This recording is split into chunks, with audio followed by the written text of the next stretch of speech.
Sejam uma vez mais bem-vindos aos programas educativos online criados e dinamizados pelo Jardim Zoológico. A sessão de hoje é direcionada para os alunos do ensino secundário e vamos abordar a conservação da biodiversidade. Eu chamo-me Rafael e vou ser o vosso educador zoológico durante esta sessão. Sessão onde vamos abordar então quais são as principais ameaças à biodiversidade, mas claro, que boas práticas devemos adotar no nosso dia-a-dia. E por fim, falar um pouco também do papel do Jardim Zoológico na conservação da biodiversidade. Ora, temos aqui alguém que nos tem vindo a acompanhar ao longo destas sessões, Charles Darwin, e no fundo tem aqui uma anotação, uma citação bastante peculiar e interessante. Ora, a extinção e a seleção natural andam sempre de mãos dadas. Logo aqui conseguimos concluir que já na altura Charles Darwin olhava para a extinção como um fenómeno natural que desde sempre acompanhou a própria evolução dos seres vivos do nosso planeta, da biodiversidade do nosso planeta. E se é verdade que a extinção de facto é um fenómeno natural, algo que tem vindo a acontecer também ultimamente, é que se tem percebido que também devido ao aumento da população humana no nosso planeta, temos vindo a perceber que este aumento populacional também tem vindo a ter perturbações, tem vindo a causar perturbações no equilíbrio dos ecossistemas. E, no fundo, esta intervenção humana tem vindo a causar também fenómenos de extinção superiores àqueles que seriam normais até ao presente. Ora, algumas dessas ameaças vamos ver já de seguida. A principal é mesmo a perda de habitat. Pode-se expressar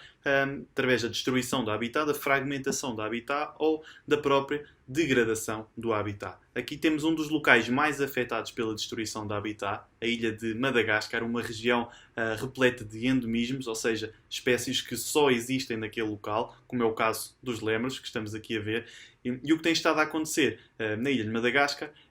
são a desflorestação realmente tem vindo a ser um fator que tem vindo a afetar a ilha de Madagascar. Estima-se que exista menos de 10% das florestas originais desta ilha. E é precisamente este fator que tem vindo a tornar os lémures como um dos grupos de animais mais ameaçados de extinção por este fator. Um exemplo é o lémure preto e branco de colar, que se encontra criticamente em perigo e que se estima que 80% da sua população tenha desaparecido nas últimas 3 décadas, principalmente devido então à perda do seu habitat. Outra espécie que se vê afetada por este fator é o caso das chitas, mais precisamente pela fragmentação de habitat. Ora, um exemplo de fragmentação de habitat pode ser algo tão simples como uma estrada. Uma estrada que, ao ser construída, pode estar então a isolar, a separar, a fragmentar, lá está, um território, dividi-lo em dois e poderá estar desta forma também a funcionar como uma barreira entre uma população de uma espécie. E dessa forma, indivíduos dessa população poderão então encontrar mais dificuldades para se encontrarem e para se reproduzirem. Isto é principalmente preocupante para esta espécie porque atualmente estima-se que a diversidade genética de chitas em estado selvagem, na natureza, seja inferior à diversidade genética que se encontra nas populações de chitas sob cuidados humanos, como aquelas que se encontram em parques zoológicos, como é o exemplo do Jardim Zoológico de Lisboa. E como também temos vindo a perceber nestas últimas sessões, é que realmente a informação genética e a diversidade genética é muito importante para a sobrevivência e para a capacidade de adaptação de uma espécie a uma variação no meio ambiente. Portanto, realmente aqui a fragmentação do habitat poderá ter um grande impacto na sobrevivência e na conservação desta espécie. Outro fator muito importante e cada vez mais abordado na atualidade, as alterações climáticas, no fundo causadas pelo aumento da temperatura global do nosso planeta e que levam a que fenómenos naturalmente naturais comecem a ocorrer de uma forma mais intensa, como é o exemplo de fenómenos extremos de pluviosidade, secas prolongadas, a subida no nível dos oceanos, o degelo das calotas polares ou mesmo incêndios. Incêndios como vimos que decorreram no início deste ano, que afetaram de uma forma bastante prejudicial a fauna e a flora da Austrália. Um desses exemplos é precisamente este koala que nós também conseguimos encontrar no Jardim Zoológico. Ora, mas não precisamos ir tão longe para encontrarmos no fundo, os efeitos das alterações climáticas na biodiversidade. Aqui, precisamente no nosso país, temos outra relação que também já abordámos durante estas sessões, a relação que se estabelece entre o coelho bravo e o lince ibérico, esta relação presa-predador, e percebemos que, havendo uma diminuição do número de presas, do número de coelhos bravos, vai haver automaticamente também uma diminuição de lince ibérico, uma vez que é a principal presa deste predador. E a verdade é que no final do século passado, aliás, houve uma drástica diminuição das populações de coelho bravo, essencialmente devido a duas doenças. Doenças estas que já se perceberam que têm uma maior incidência também durante os meses mais quentes. Ora, o que é que tem acontecido precisamente no nosso país, aqui na nossa região? Cada vez mais meses mais quentes e estas temperaturas mais elevadas a manterem-se também durante longos períodos de tempo, o que poderá resultar então numa maior diminuição ainda das populações de coelho bravo e que certamente vai afetar também as populações dos nossos linces ibéricos. Outra grande ameaça é, de facto, o comércio ilegal, que por ser feito então de uma forma não sustentável, obviamente que coloca em risco a sobrevivência de inúmeras espécies. Já falámos de um destes casos, o caso do elefante africano, cuja própria evolução tem vindo a ser afetada pela caça ilegal de que é alvo para se obter então o marfim das suas presas, que depois é utilizado na indústria da joalharia, decoração. O comércio ilegal também está presente muitas vezes na indústria da moda, mas também na obtenção, na captura de animais exóticos para serem utilizados como animais de companhia, para alimentação também, ou para fins de medicina tradicional, como é o exemplo do chifre dos rinocerontes, cujos animais são então caçados para se retirar este chifre, que apesar de não ter qualquer propriedade medicinal, já foi estudado este possível poder medicinal, continua então a ser caçado em grande escala, tanto que atualmente considera-se que o chifre seja mais valioso do que o seu próprio peso em ouro. Outra espécie que se encontra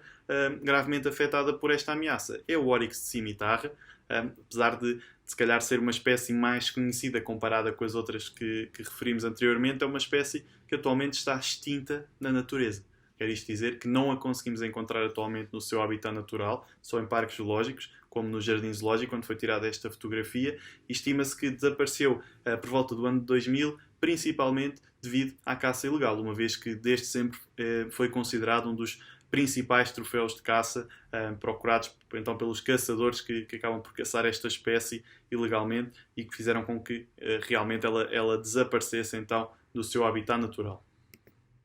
Outra ameaça cada vez mais presente nos nossos ecossistemas, aqui referindo mesmo aos nossos ecossistemas nacionais, mas mesmo no nosso continente, é a introdução de espécies exóticas, ou seja, espécies não nativas de determinado local, são então trazidas de outros locais,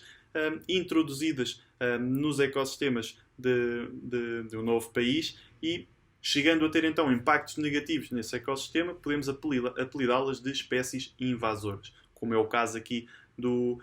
lagostim vermelho do Louisiana, que acaba por competir, que foi trazido para o nosso país por fins de alimentação, mas também para ser utilizado na indústria da pesca, e acaba por competir com os nossos lagostins e acaba também por funcionar como um vetor de doenças que tem grandes impactos também nas populações dos nossos lagostins. Obviamente que,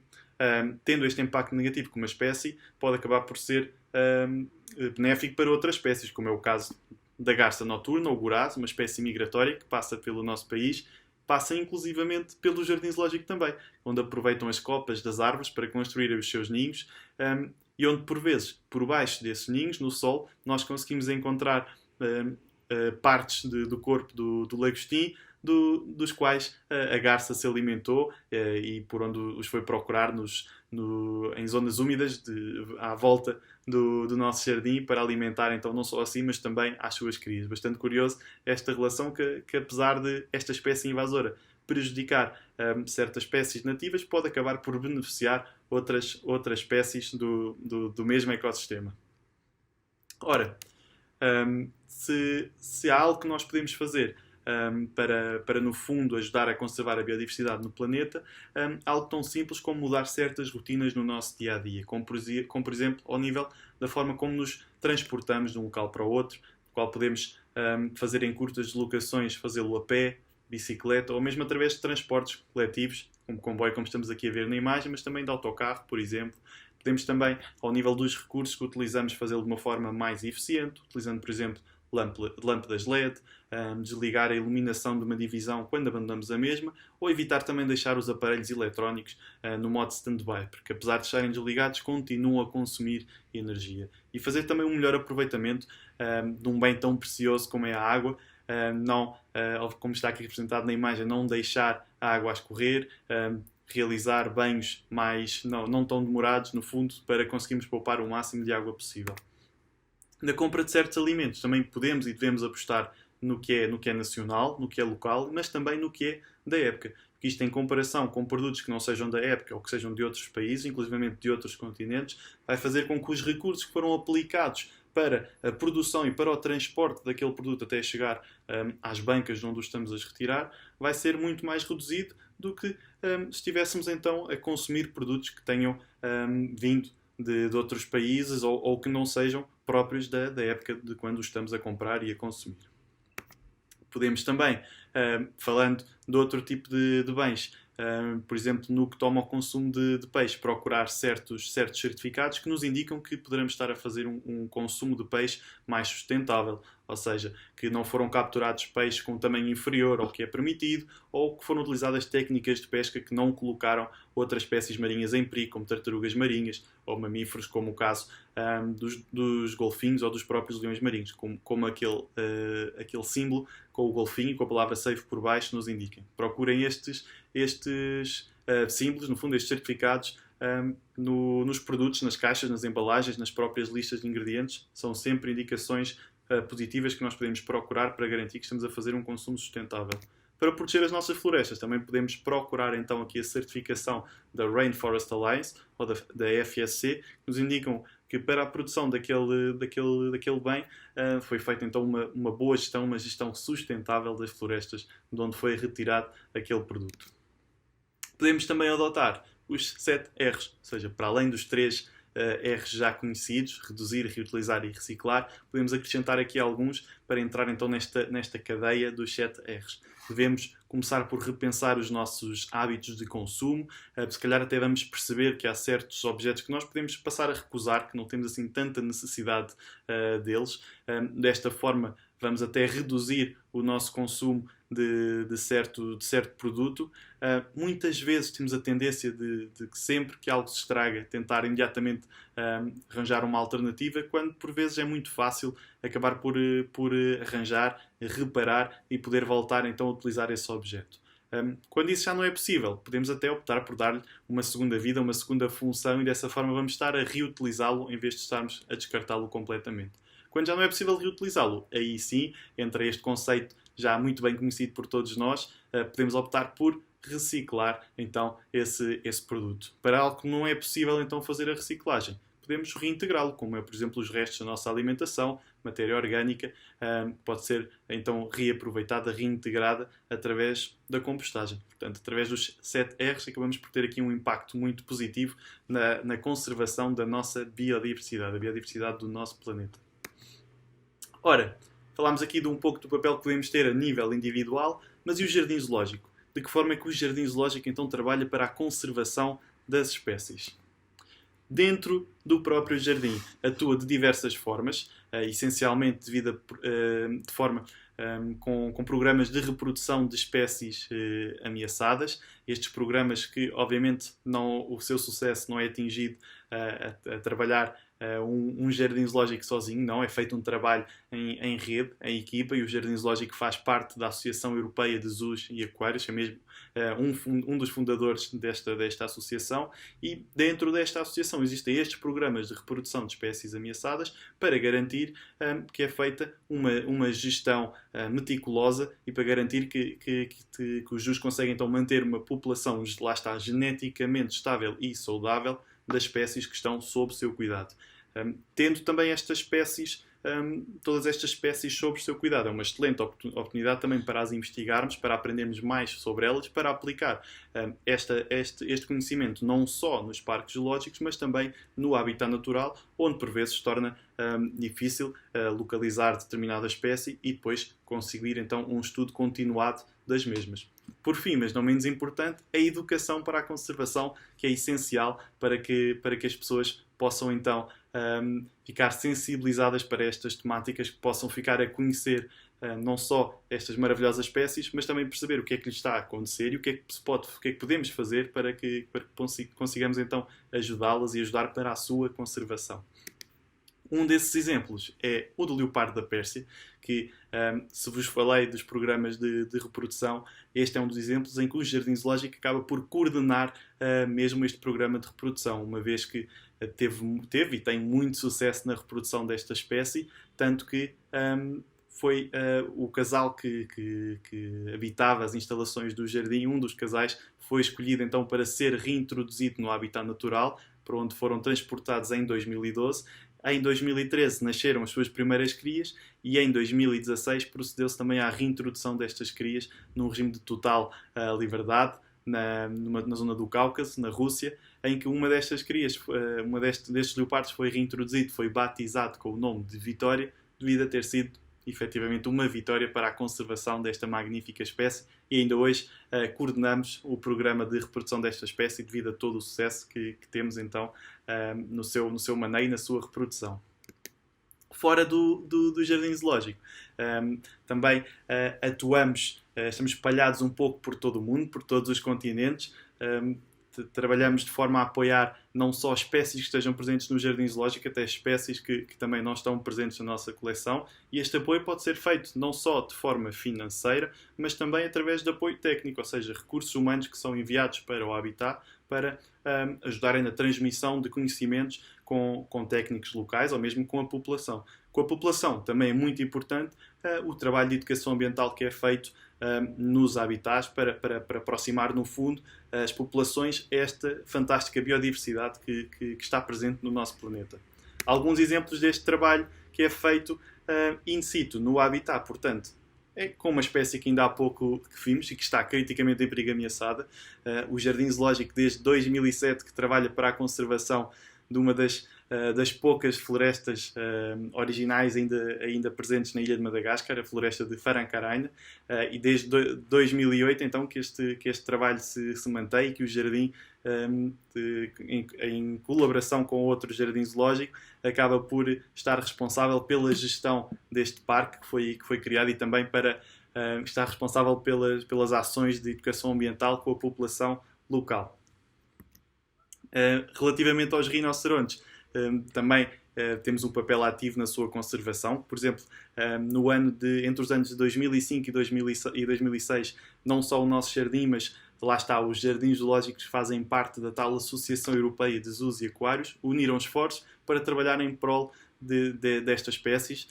Já na altura, 3 das 5 espécies de rinocerontes conhecidas se encontravam criticamente em perigo. Portanto, na altura foi desenvolvida uma campanha toda em prol da conservação destas fantásticas espécies e, no fundo, foram fundos que foram recolhidos para trabalhos para apoiar projetos de conservação no habitat relacionados então com rinocerontes.